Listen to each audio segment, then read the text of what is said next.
Hari ini, saya akan meluangkan waktu untuk mempelajari firman Tuhan bersama dengan kalian, dengan khotbah berjudul, Kehidupan dan Ibu Yerusalem.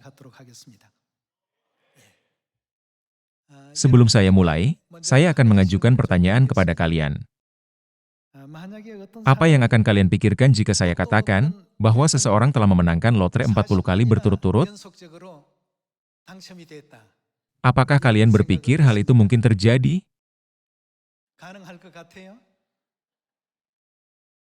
Bukankah kebanyakan orang akan berpikir, ini tidak mungkin hanya kebetulan, atau pasti ada yang merencanakan agar hal ini terjadi? Siapapun mungkin berpikir seperti ini, terutama untuk hal-hal yang memiliki kemungkinan sukses yang sangat rendah.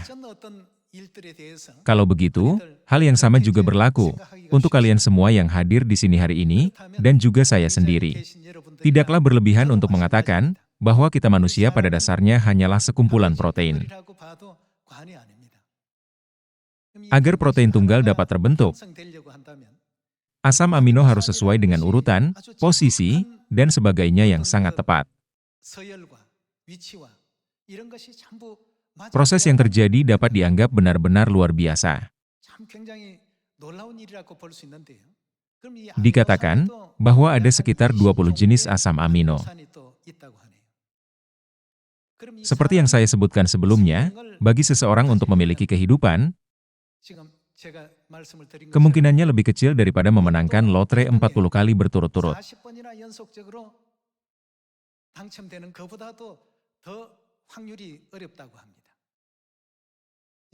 Sungguh luar biasa bahwa kalian dan saya berada di sini hari ini dengan kemungkinan yang begitu tinggi. Ketika kita menyadari bahwa Tuhan telah membawa kita ke tempat ini hari ini, melalui kemungkinan yang tak terbayangkan, kita tidak dapat berhenti mengucap syukur yang sebesar-besarnya, karena telah mengizinkan kita untuk hadir di sini bersama-sama. Apa yang Tuhan katakan kepada kita, untuk tidak pernah lakukan terhadap tatanan alam yang Dia ciptakan, yaitu sistem kehidupan yang Dia rancang? Dia berkata, jangan menambah atau menguranginya. Pernahkah kalian mendengar tentang proyek genom manusia, dan kisah-kisah para ahli bioteknologi yang terlibat di dalamnya? Kesalahan sekecil apapun akan menghalangi seseorang untuk memenuhi peran dan tugasnya sebagai manusia dengan baik. Karena Tuhan mengatur semua hal ini dengan sangat tepat dan akurat, firman Alkitab yang Tuhan berikan kepada umat manusia tidak boleh diubah secara sembarangan.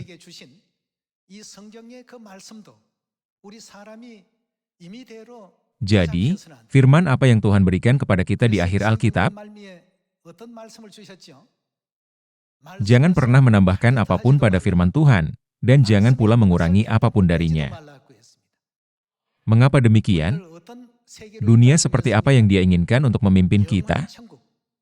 Untuk memimpin kita ke kerajaan sorga yang kekal, yaitu dunia di mana hidup yang kekal ada. Tuhan sangat menekankan hal ini di akhir Alkitab. Mari kita lihat kitab Wahyu pasal 22 ayat 17.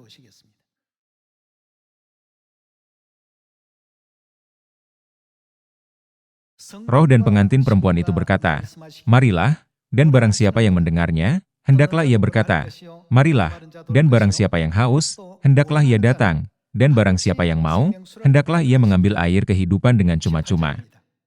Ayat 18. Aku bersaksi kepada setiap orang yang mendengar perkataan-perkataan nubuat dari kitab ini, jika seorang menambahkan sesuatu kepada perkataan-perkataan ini. Artinya, perkataan dalam Alkitab. Maka Allah akan menambahkan kepadanya malapetaka-malapetaka yang tertulis di dalam kitab ini. Ayat 19.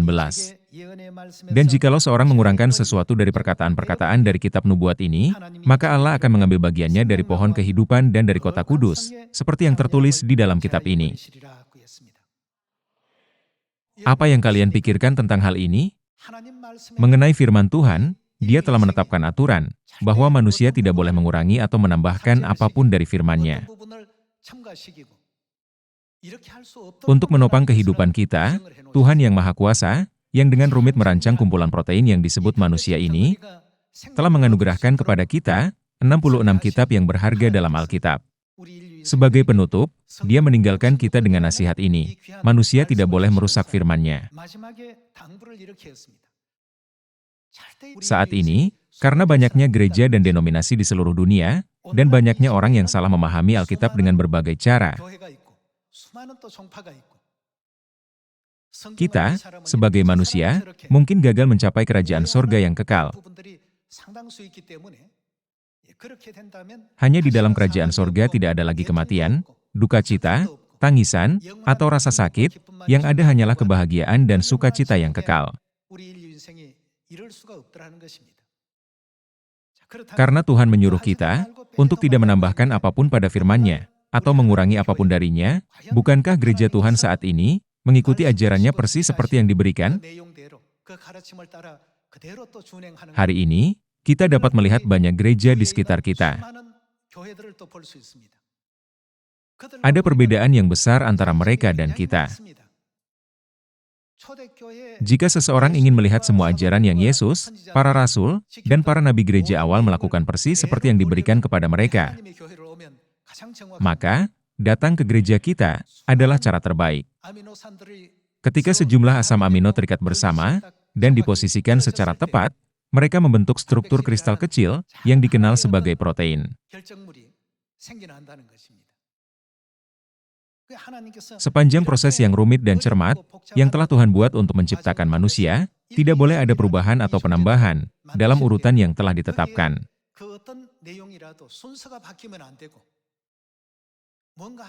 Jika ada sesuatu yang terjadi secara berbeda dari rancangan Tuhan, maka hal itu akan menghalangi manusia untuk memiliki kemampuan berbicara, kesadaran, penglihatan, dan perasaan seperti yang kita miliki sekarang.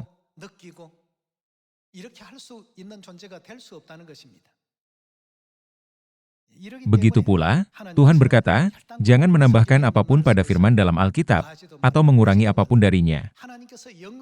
Karena Dia telah menetapkan semua petunjuk dan pedoman, untuk memastikan kita dapat memiliki hidup yang kekal, seperti yang Dia lakukan ketika Dia menciptakan manusia. Karena telah ditetapkan dengan cara ini, umat manusia tidak boleh merusaknya. Namun, melalui abad ke-8, kebenaran hari Sabat yang Tuhan tetapkan menghilang. Fakta bahwa itu menghilang pada tahun 321 Masehi adalah peristiwa sejarah yang terkenal melalui sejarah gereja awal. Lebih jauh lagi, berbagai kebiasaan yang berasal dari agama-agama kafir yang sebelumnya tidak ada dalam gereja, menyusup ke dalam gereja seolah-olah ditetapkan Tuhan. Karena hal ini, sebagian orang mungkin bertanya, mengapa gereja Tuhan tidak memelihara ibadah hari Minggu? Mengapa tidak ada salib di gereja Tuhan? Mengapa gereja Tuhan tidak merayakan Natal? Inilah pertanyaan umum yang diajukan oleh para pendatang baru di gereja kita. Namun, kebiasaan seperti itu tidak pernah diperintahkan oleh Tuhan dan tidak dapat ditemukan dimanapun dalam 66 buku dalam Alkitab. Apa yang telah Tuhan minta kepada kita? Jangan pernah menambahkan apapun. Dan apalagi, jangan mengurangi apapun. Dengan menerima hal-hal apa adanya, apa yang terjadi pada pintu yang membawa kita ke kerajaan sorga yang kekal, yang ingin kita masuki, itu akan dibuka. Bukankah itu juga bagaimana Dia telah memberi kita janji hidup yang kekal? Lalu, mengapa begitu banyak gereja di seluruh dunia saat ini hanya percaya kepada Tuhan Bapa? Gereja Tuhan percaya tidak hanya kepada Tuhan Bapa, tetapi juga kepada Tuhan Ibu. Lalu, apakah Alkitab yang berisi firman Tuhan benar-benar memberitahu kita bahwa hanya Tuhan Bapa yang ada? Atau apakah dikatakan bahwa bukan hanya Tuhan Bapa yang ada, tetapi juga Tuhan Ibu? Bukankah kita harus memahami masalah ini dengan benar? Mari kita lihat kitab 2 Korintus pasal 6 ayat 17. 2 Korintus pasal 6 ayat 17. Sebab itu, keluarlah kamu dari antara mereka, dan pisahkanlah dirimu dari mereka, firman Tuhan, dan janganlah menjamah apa yang najis, maka aku akan menerima kamu. Dan aku akan menjadi apa? Menjadi bapamu, dan kamu akan menjadi siapa? Menjadi anak-anakku laki-laki dan anak-anakku perempuan, demikianlah firman Tuhan, yang Maha Kuasa.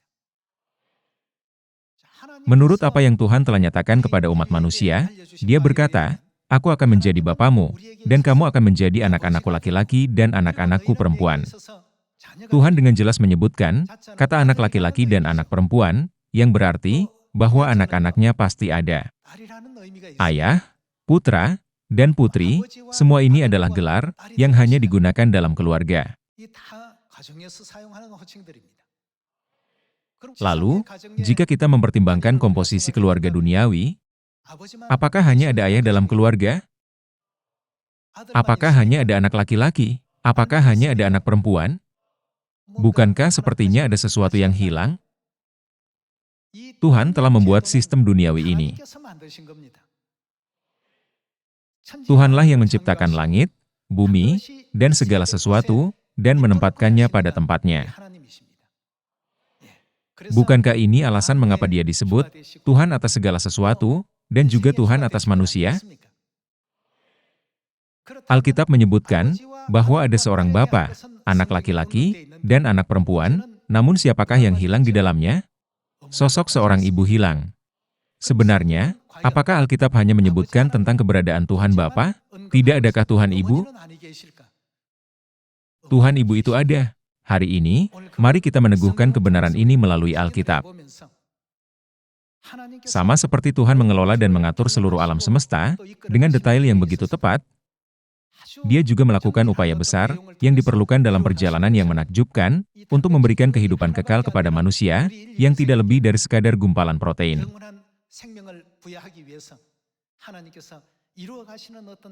Ketika ada bayi yang baru lahir, kita hanya mengatakan, seorang bayi telah lahir, tetapi di balik kelahiran bayi tersebut, terdapat hubungan antara asam amino dan protein yang tak terhitung jumlahnya. Bahkan mempertimbangkan aspek-aspek, seperti seberapa tinggi bayi akan bertumbuh, atau penyakit apa yang mungkin mereka kembangkan selama hidupnya, semuanya merupakan bagian dari proses yang dirancang. Bukankah ini yang disebut para ilmuwan sebagai pemetaan genom manusia? Mereka mengatakan bahwa kita sudah dilahirkan dengan semua itu. Ini bukan sesuatu yang bisa dilakukan oleh siapapun selain Tuhan. Tuhan dengan tegas memperingatkan kita, janganlah kamu mengubah apa yang telah Kujadikan. Kemudian, masalah yang dibahas adalah tentang Tuhan Ibu. Semua gereja lain di dunia, dengan suara bulat berseru, Tuhan, Tuhan, dan berkata, Bapa, Bapa. Ketika kita berkata, gereja Tuhan kita percaya kepada Tuhan Ibu, mereka menjawab, oh, bukankah itu gereja yang aneh? Semuanya, hari ini, mari kita lihat kesimpulan dari masalah ini dalam Alkitab. Mari kita lihat Galatia pasal 4 ayat 26. Dalam kitab Galatia pasal 4 ayat 26, dikatakan, tetapi Yerusalem sorgawi adalah perempuan yang merdeka. Kata sorgawi di sini berarti Yerusalem ini ada di sorga. Yerusalem sorgawi adalah perempuan yang merdeka. Dan menurut Alkitab, siapakah dia? Lalu, siapa yang ada di sorga? Apakah hanya Tuhan Bapa? Tidak. Menurut Alkitab, siapa yang juga kita miliki di sorga? Dan ialah ibu kita. Mari kita lihat ayat 27. Karena ada tertulis, bersukacitalah, hai si mandul yang tidak pernah melahirkan. Bergembira dan bersorak-sorailah, hai engkau yang tidak pernah menderita sakit bersalin. Sebab yang ditinggalkan suaminya akan mempunyai lebih banyak anak daripada yang bersuami. Ayat 28. Dan kamu, saudara-saudara, kamu sama seperti Ishak adalah anak-anak janji. Tetapi seperti dahulu, dia, yang diperanakan menurut daging, menganiaya yang diperanakan menurut roh. Demikian juga sekarang ini. Tetapi apa kata nas kitab suci? Usirlah hamba perempuan itu beserta anaknya. Sebab anak hamba perempuan itu tidak akan menjadi ahli waris bersama-sama dengan anak perempuan merdeka itu. Karena itu, saudara-saudara, kita bukanlah anak-anak hamba perempuan, melainkan anak-anak perempuan merdeka. Di sini, perempuan merdeka dalam ayat 31 adalah dia yang disebut dalam ayat 26 sebagai ibu kita yang merdeka. Karena itu, ayat 31 menyebutkan bahwa kita adalah anak-anak ibu. Apakah kalian mengunjungi lembaga Alkitab, penerbit Alkitab, dan memasukkan kata ibu ke dalam Alkitab? Tidak. Secara konsisten tertulis di semua versi Alkitab, Yerusalem Sorgawi adalah perempuan yang merdeka, dan ialah ibu kita. Lalu, mengapa mereka menghapus kata-kata dari Alkitab, padahal sudah dinyatakan dengan sangat jelas? Bukankah itu aneh? Mengapa mereka tidak dapat mematuhi perintah Tuhan untuk tidak menambah atau mengurangi firman-Nya? Seperti disebutkan sebelumnya, ada suatu masa selama abad ke-8, ketika gereja menjadi sangat penyembah berhala. Hal ini karena semua ini tercatat dalam buku-buku sejarah gereja yang diakui secara resmi. Mereka telah dengan setia memelihara hari Sabat sejak zaman Yesus sampai tahun 321 Masehi, ketika Undang-Undang Minggu dikeluarkan, yang menyatakan bahwa hari Minggu adalah hari libur resmi, dan dengan demikian, melekatkan makna hari Sabat pada hari itu. Dalam buku Sejarah Gereja Awal hingga 500 Masehi, halaman 132, tertulis bahwa hari Minggu tidak memiliki makna Kristen. Berapa tahun telah berlalu? Sejak 321 Masehi? Hampir 2000 tahun telah berlalu sejak itu, bukan? Waktu yang begitu lama telah berlalu, dan sekarang semua gereja hari ini merayakan hari Minggu, seolah-olah itu adalah hari ibadah yang asli. Namun, baik Yesus, para rasul, maupun orang-orang kudus gereja awal, tidak tahu apa-apa tentang beribadah pada hari Minggu. Pergilah ke sorga dan tanyakanlah kepada Rasul Petrus tentang ibadah hari Minggu. Petrus akan berkata, "Apa yang Anda bicarakan?" Silakan tanyakan kepada Rasul Paulus tentang hal ini. Dia akan bertanya kembali, ibadah hari Minggu? Apakah benar-benar ada hal seperti itu? Di gereja awal, tidak ada ibadah hari Minggu. Sistem seperti itu tidak ada hingga abad keempat, pada tahun 321 Masehi. Bukankah jelas, melalui semua yang telah kita lihat, bahwa kebiasaan ini tidak ada selama sekitar 300 tahun setelah kematian Yesus? Selanjutnya, kapan Natal diperkenalkan? Baru diperkenalkan pada tahun 354, tetapi kini Natal dirayakan di seluruh dunia, seolah-olah itu adalah hari kelahiran Yesus, bukan?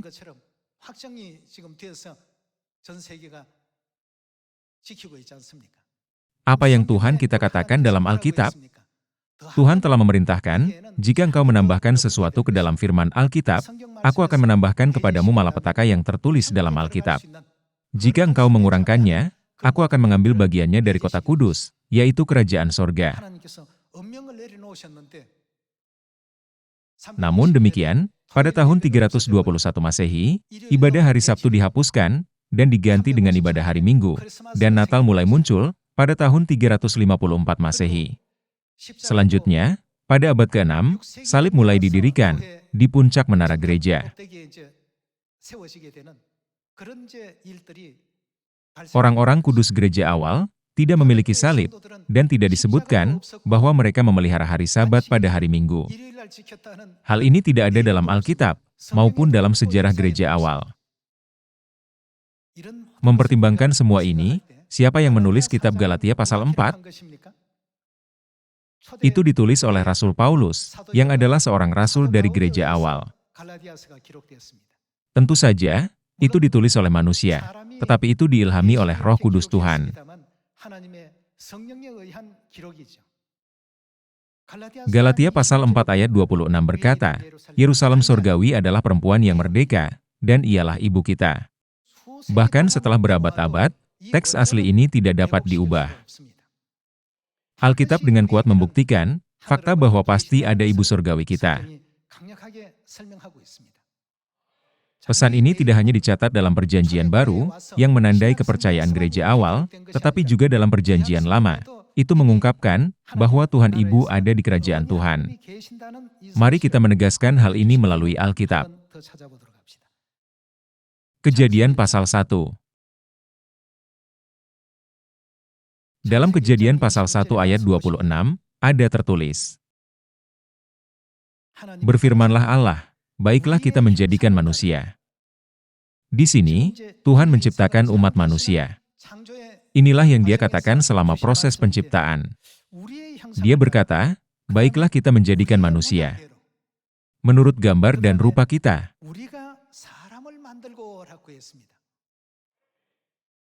Semua gereja di dunia umumnya mengajarkan bahwa satu-satunya Tuhan yang menciptakan kehidupan manusia.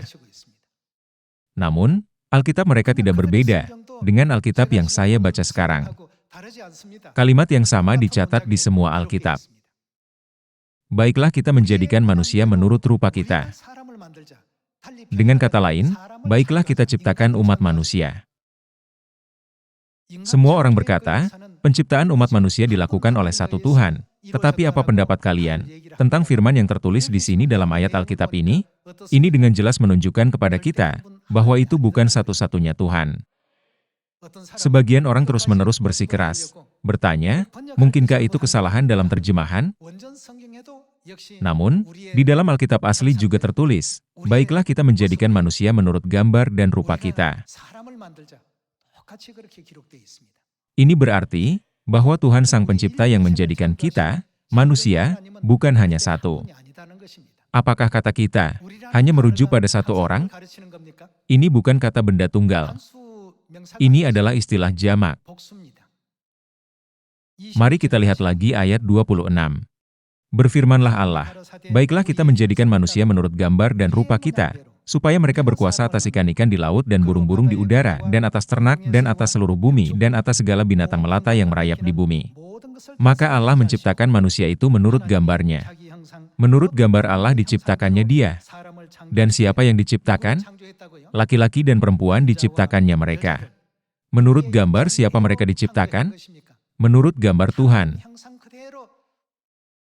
Tuhan yang menyebut dirinya sebagai kita, berkata, baiklah kita menjadikan manusia menurut gambar kita, dan menciptakan yang satu, sebagai laki-laki, dan yang lain, sebagai perempuan. Bukankah benar, bahwa laki-laki diciptakan sebagai salinan, dari gambar Tuhan yang bersifat laki-laki? Bagaimana dengan perempuan? Mereka diciptakan sebagai salinan citra perempuan Tuhan. Semua umat manusia sekarang menyebutkan Tuhan, yang memiliki gambar laki-laki, sebagai Tuhan Bapa. Kalau begitu, apa yang seharusnya disebut manusia tentang Tuhan yang memiliki gambar feminin? Ini adalah sebuah fakta. Dari sini, jalan orang lain menyimpang dari jalan gereja Tuhan saat ini. Pertimbangkanlah hal ini sesuai dengan perintah Tuhan, jangan menambahi atau menguranginya. Jelas, pasti tidak hanya Tuhan Bapa, tetapi siapa lagi yang harus ada? Iman seperti itulah yang dimaksud dengan iman yang benar. Tidak hanya dalam perjanjian lama, tetapi juga dalam perjanjian baru, tertulis, Yerusalem surgawi adalah perempuan yang merdeka, dan ialah ibu kita. Dalam Wahyu pasal 19, 21, dan 22, Alkitab bernubuat tentang pekerjaan rohani, Bapa Surgawi dan Ibu Surgawi, dengan ungkapan seperti istri anak domba, mempelai anak domba, dan roh dan pengantin perempuan. Saudara-saudari, mari kita pikirkan hal ini secara sederhana. Apakah iman yang benar adalah percaya hanya kepada Tuhan Bapa? Atau apakah benar untuk percaya kepada Tuhan Bapa dan Tuhan Ibu? Apa kehendak Tuhan tentang hal ini? Jika gereja tidak menemukan jalan kejawaban yang benar, maka gereja juga tidak akan dapat menemukan jalan yang benar. Inilah sebabnya, mengapa keanggotaan gereja di seluruh dunia terus menurun dan menghadapi masalah yang tidak berkarunia, yaitu menjadi tidak sopan, seperti orang yang tidak percaya. Bukankah Tuhan berjanji untuk memberkati kita ketika kita masuk dan ketika kita keluar, jika kita hanya mengikuti ajaran Tuhan? Saya berharap kalian semua dapat memiliki iman kepada Tuhan, yaitu iman kepada Tuhan Bapa, dan juga kepada Tuhan Ibu. Lebih jauh lagi, saya berharap bahwa kalian akan mengukir dalam hati, bahwa pergi ke arah yang diberikan Tuhan, adalah apa yang Alkitab ajarkan kepada kita, itu adalah yang paling benar, dan satu-satunya cara untuk menerima penebusan. Juga, kita harus memberitahu banyak orang di sekitar kita tentang kebenaran ini. Anda dan saya harus dapat mengajar mereka dengan benar, mengapa kita beriman kepada Tuhan Ibu. Bukankah ini satu-satunya cara, di mana kita dapat mencapai posisi sebagai putra dan putri Tuhan? Anak-anak Tuhan harus dengan jelas memberitahukan kepada dunia bahwa mereka tidak hanya memiliki Tuhan Bapa, tetapi juga Tuhan Ibu. Dalam Alkitab Ibrani asli, ada lebih dari 2.500 kali yang dicatat tentang Tuhan Bapa dan Tuhan Ibu. Jika kita melihat Alkitab Ibrani asli, untuk istilah Tuhan yang saat ini dicatat dalam Alkitab, itu dicatat sebagai kata benda jamak. Sebagian besar dicatat seperti itu. Mungkinkah Tuhan tidak mengetahui perbedaan antara istilah tunggal dan istilah jamak? Berkata, mari kita menjadikan manusia menurut gambar kita, dan menciptakan satu laki-laki dan satu perempuan. Apakah kalian berpikir begitu? Bukankah Tuhan yang bergambar laki-laki disebut Tuhan Bapa oleh seluruh umat manusia? Namun, mereka sama sekali mengabaikan Tuhan yang memiliki kewanitaan. Ini berarti bahwa mereka tidak dapat dikatakan sepenuhnya memahami Tuhan. Ada kalanya, beberapa orang mencoba memperdebatkan topik ini dengan mengangkat sebuah ayat tertentu dalam Efesus pasal 4. Saya mendorong kalian untuk memastikan sendiri mengapa mereka mengatakan hal ini dan mengapa ayat-ayat seperti itu benar-benar ada dalam Alkitab. Mari kita lihat Efesus pasal 4 ayat 4.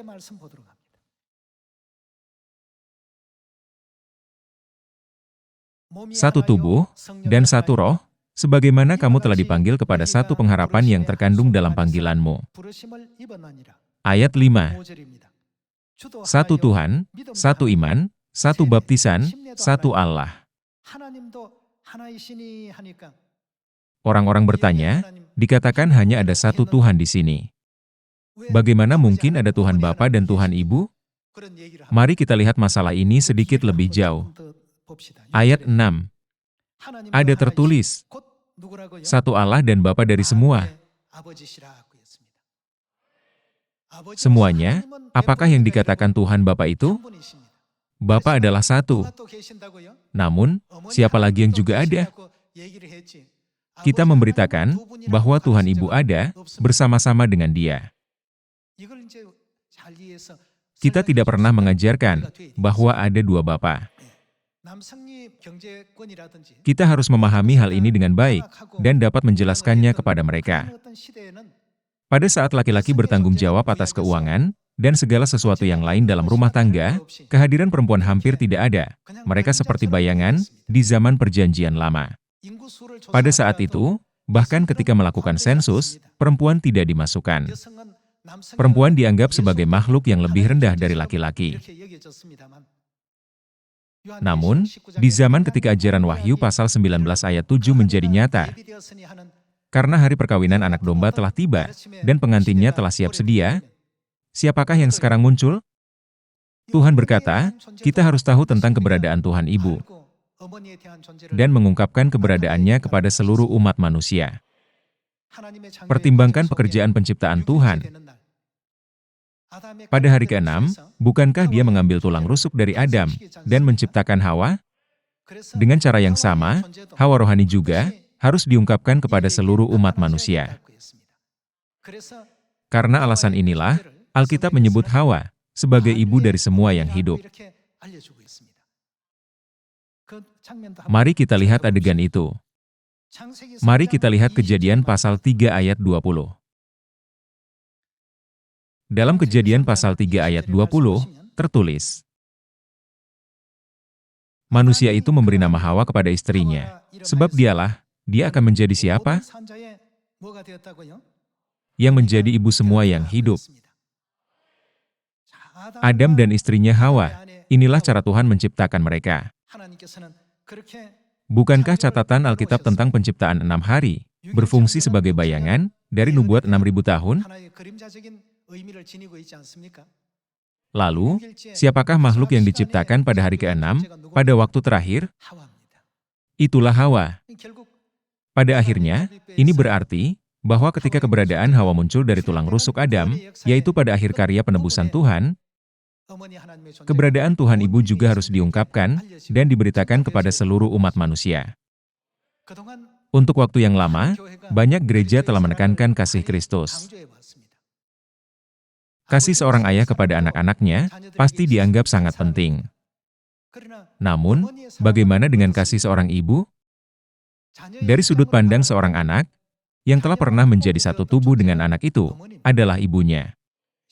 Selama 9 bulan, kalian menjadi satu dengan ibumu melalui tali pusar kecil. Oleh sebab itu, khususnya dalam merawat anak-anak, siapakah yang melangkah maju dalam situasi apapun tanpa mempertimbangkan bahaya yang mungkin terjadi?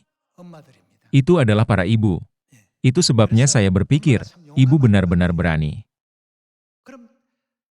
Lalu, ketika Tuhan, Sang Pencipta langit dan bumi, mengaruniakan kehidupan kepada umat manusia, bukankah Dia juga mengizinkan anak-anak dilahirkan melalui seorang ayah yang berjenis kelamin laki-laki?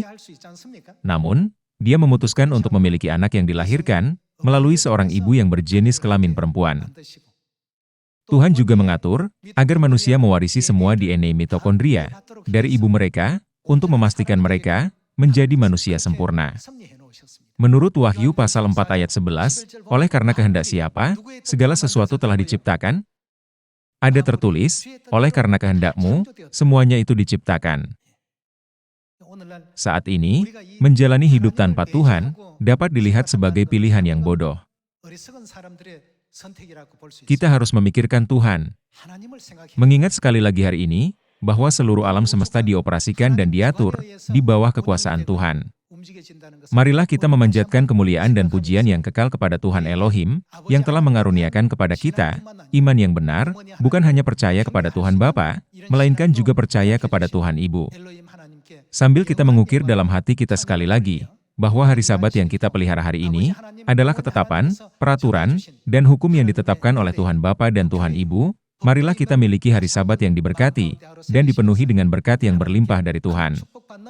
Berharap kalian telah menerima kasih karunia, saya akan mengakhiri khotbah hari ini. Terima kasih banyak.